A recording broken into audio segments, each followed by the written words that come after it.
Hello, I'm Mike and welcome to 33 Mile Garage. Today I'm going to start the process of installing this AJE K-member into our 64 Ford Falcon. Why I chose this over a Mustang 2 suspension setup. Mustang 2 is tried and true, 1974 on up. You know, they've been using it for a long time, cars, trucks. But I wanted to use something more up to date. So this system, the good on it, I'll go through the good and the bad because there's bad to go along with it. This system will allow me to use 94 to 2004 Mustang parts, so I can use Mustang spindles, Mustang brakes, that kind of stuff. Keeps costs way down, which I need to save money for an engine, so that's a huge plus. The bad thing about this whole setup is it's for a 65 Ford Mustang. 65 Ford Mustang frame rail to frame rail is 30 inches. Unfortunately, a Falcon center to center on a frame rail is 38 3/8. Inch and 5/8 different. Problem being is when I go to mount this on the frame rails, these mounts right here are going to be all the way down towards the bottom is going to be outside of the frame rail. So what's going to happen is I'm going to have to probably modify the frame rails, maybe box them in or whatever, so this will mount. But the plus side to it is a Mustang shock tower is 34 7/16. The Falcon, coincidentally, the center point to center point of the shock towers are exactly the same. So once this system is mounted correctly in the frame, by my calculations, which are probably never right, the suspension geometry should all be good. Once this is mounted, it's going to be the same as the Mustang, so I should be pretty good as far as suspension geometry. The other plus to this system allows me to use a Fox body steering rack that just mounts down here, which is going to be really good, and it already has the motor mount locations. So whatever type of motor mount that I wanted to use, preferably a Coyote, if my wallet will afford me that, I could just use Coyote motor mounts and use this whole system. It also shores up the entire front end, tying the two frame rails together. So with all that being said, let's take a look under the hood real quick. Or actually, there is no hood. We're just going to look in the engine compartment and start figuring out what we're going to have to cut out of it. We're going to have to take all the old suspension out of it. We're going to have to unbolt this outer part of the shock tower, pull the springs out, and the fun part, we're going to have to cut pretty much the entire shock tower out, just even the top of it. We'll get into all that in just a moment. All right, popping the tie rod ends off.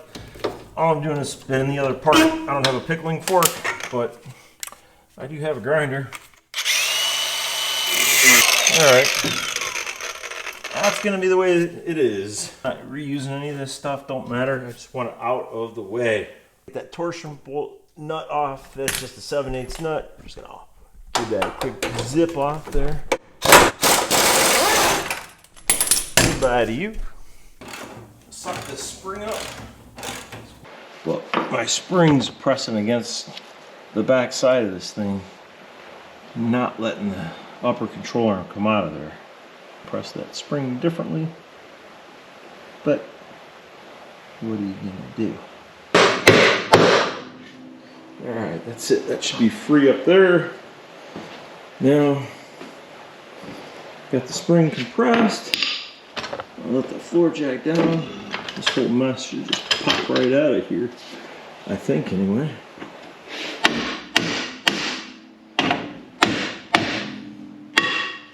There we go. The whole thing just...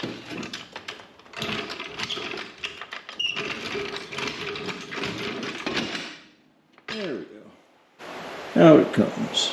Now back that spring out, and that will be that. And I'm just letting a little bit of pressure that's on that spring off. There it goes. That's free. That's it for the spring. Drop that out of there. I'm going to get all the bolts out for the shock tower brace. Get those out of the way. Just one after another.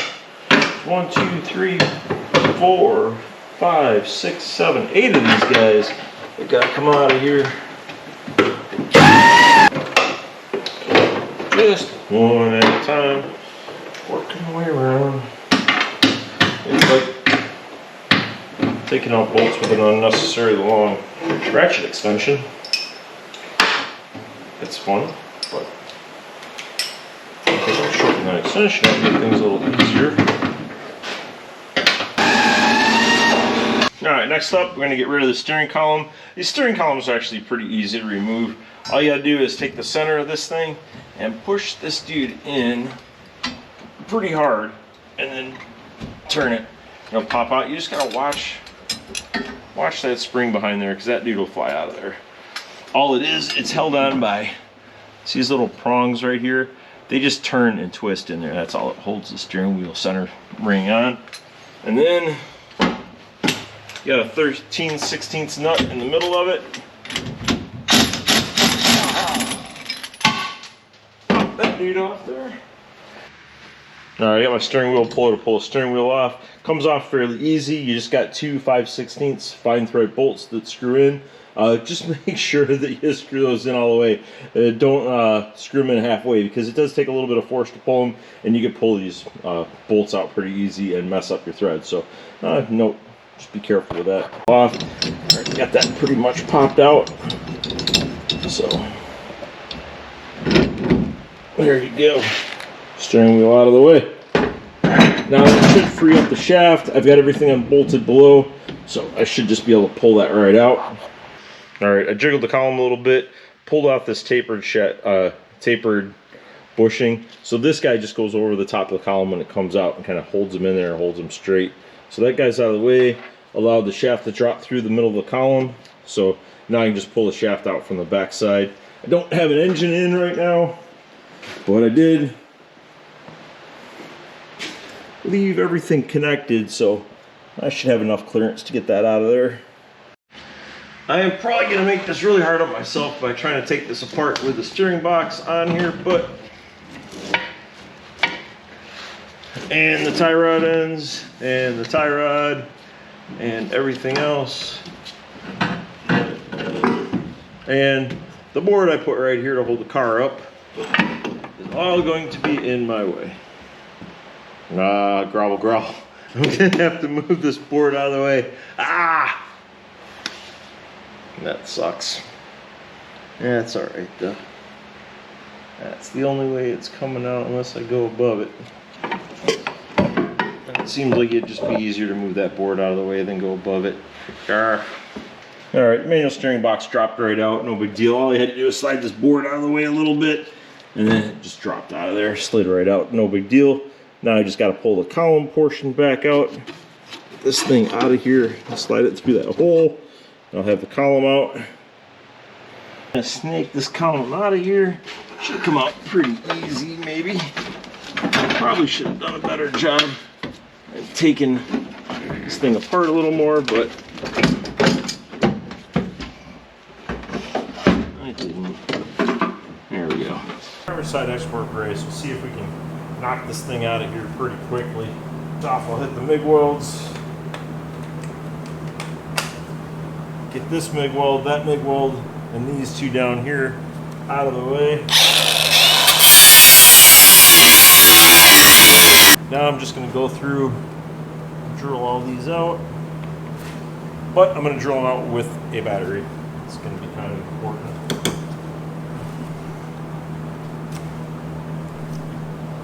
It doesn't work well without a battery.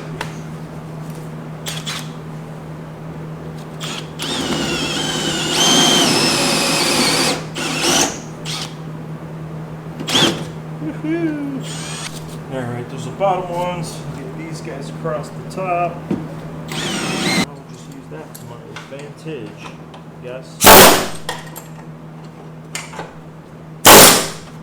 Two different brackets off here. I need to get this other piece off, but I think I'm doing it the hard way. There we go. So I took some time to mark the shock towers off as far as what I want to cut out. This is going to be my first rough cut. I'm going to trim these back a little bit more. But for my rough cut, what I did is I measured up 11 inches to here. I measured 4 inches from the tangent of the radius over to this corner point. That gave me a nice square that I could match on both sides of the shock tower. Spot weld started to drill out. I got to figure out what's going to happen underneath this control arm mount. And then the way these flanges work, these flanges down here come inside right here. So you can see where those flanges turn around and come down right there. I'm gonna have to take care of that. So For what now, all I'm going to do is I'm just going to cut across just like that for now and then cut down. And hopefully that gives me enough freedom that I can start breaking this thing loose. I have a feeling this thing might be a little tough to get out, but we're going to find out. We'll find out. Yeah, let's start with the battery. Wow. That's a problem today.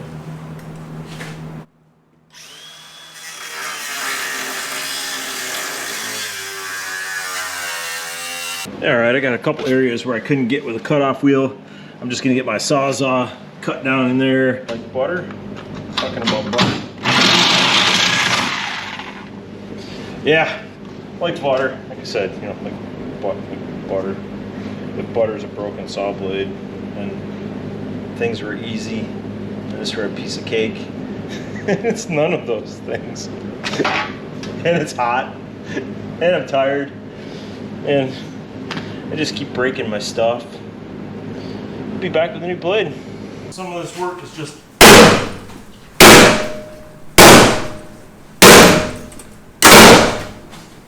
get a little medieval with it. There's some of these spot welds I can't get to. They get buried underneath that and I don't want to cut that off to get to them. So just doing it a little bit of the hard way here, I guess. Everything except it looks like 3 welds that I can't get to. But I'm going to get to them. I guess the big hammer.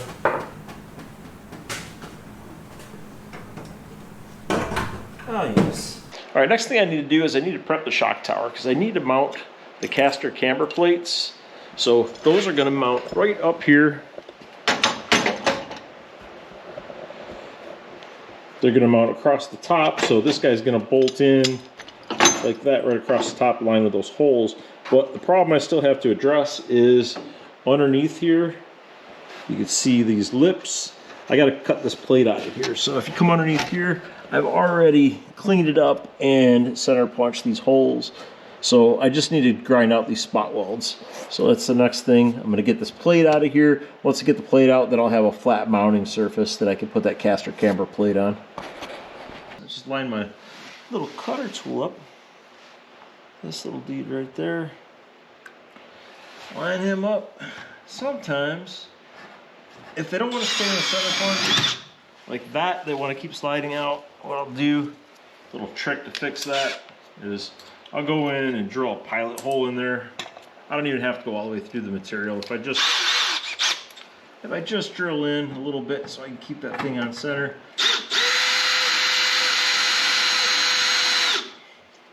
Makes things a lot easier. You know what else helps? If you have a sharp drill bit, because if you got a dull drill bit, it kind of sucks. It's not any fun.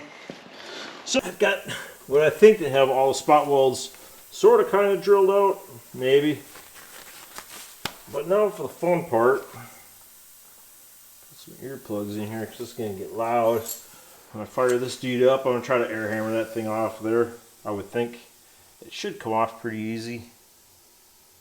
I want it to come off pretty easy. I kind of don't want to work very hard at getting it off. Let's see how this goes.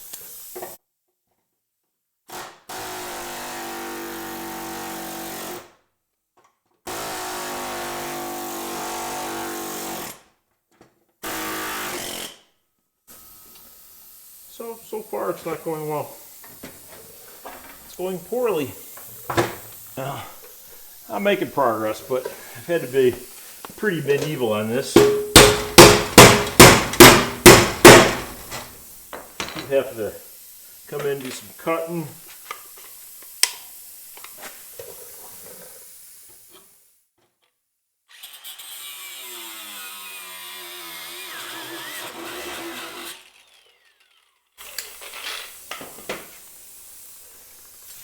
Between cutting and air hammering, I've got that ring out of there now.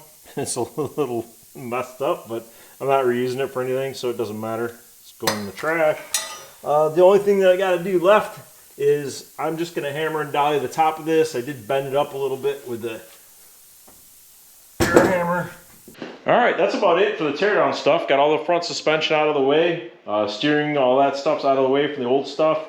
Shock towers are poorly cut out of the way right now. I have to figure out what I'm gonna do with engine and shock towers.